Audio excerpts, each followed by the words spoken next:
All right, in the last lesson we learned how to create scatter plots and we talked about looking for relationships in those scatter plots. Let's get a little bit more specific with our vocabulary and let's describe those relationships as positive linear, negative linear, nonlinear, which means it doesn't take on the shape of a line, or no relationship, which we actually talked about yesterday. So if we look at these examples of these scatter plots right here, I think we could agree that this first one kind of looks like it has a line sort of headed this way, okay, really roughly speaking. So that line is headed downwards. So we would say this has a negative linear, oh, I can't write today. Negative linear relationship.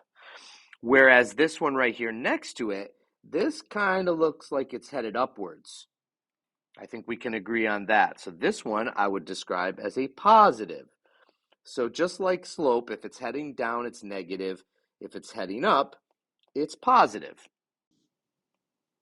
Okay, so it looks like those lines decided to come along. So I'm just going to try and get rid of those. Go away. There we go. Okay, now if you look at this next one here, this one kind of all over the place. Doesn't really. So yesterday we would say, hey, that's no statistical relationship. So this one would be no relationship.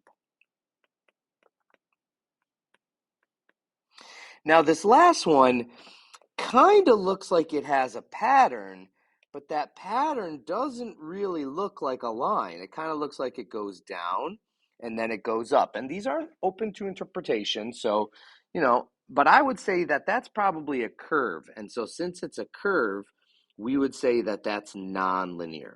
So that one's a nonlinear. So we have negative relationship. Negative linear relationship is like a line going down.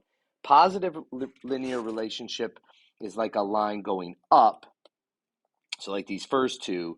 And then we have no relationship and we have nonlinear relationship. Okay.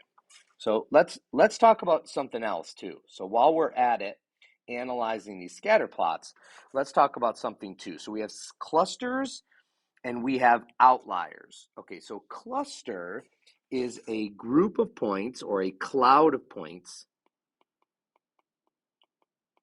sort of all grouped together. And that's really the definition. There's not much more to it. It's just a group of points. An outlier, on the other hand, is a point far away from all the others.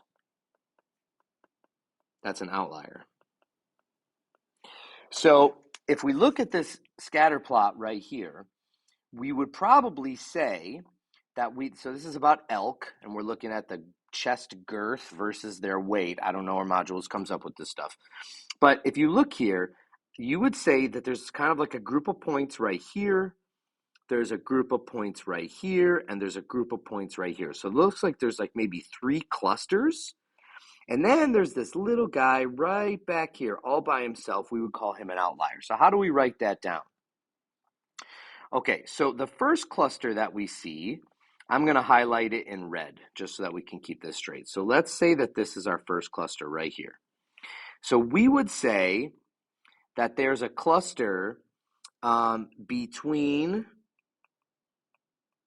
looks like it starts around 105 to maybe 115 chest girth, whatever that means, size of your chest, I guess. And then on the y-axis, we would say 150 to 200 kilograms weight. So this is how we describe clusters. Okay, so let's do another cluster right here. Looks like there's a cluster right there.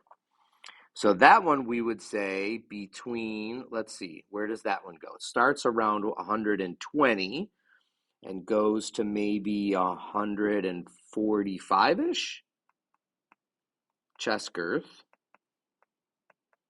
And then on the y-axis, we would say it looks like maybe it starts around 200 and maybe 275 kilograms of weight. Now pause the video and see if you can write down that third one. So I'm going to highlight it in green. We have this third cluster right here. Go ahead and pause the video and see if you can write that one down and then restart the video. So let's see, that's going to be between,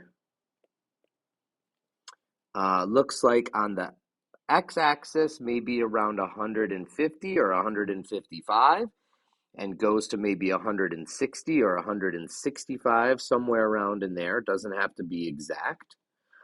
And then on the y-axis, looks like that's maybe around 275 to 350 or so kilograms of weight. Doesn't have to be exact. You get the idea. And then for outliers, we just state where it is. So like we have an outlier right there. That looks like it's maybe around like 96 centimeters and 100 kilograms. So this is one that's just like, it's not near the rest. It's kind of a loner. So we would say that there's an outlier at, I think we said 96 centimeters chest and 100 kilograms of weight. So this lesson was really about adding vocabulary. So we've got the negative linear relationship, the positive linear relationship, we have no relationship, and then we have the non-linear. So that's the one that doesn't look like a line. And then we added clusters and outliers. So now you can add all those things to your vocabulary while I answer the phone.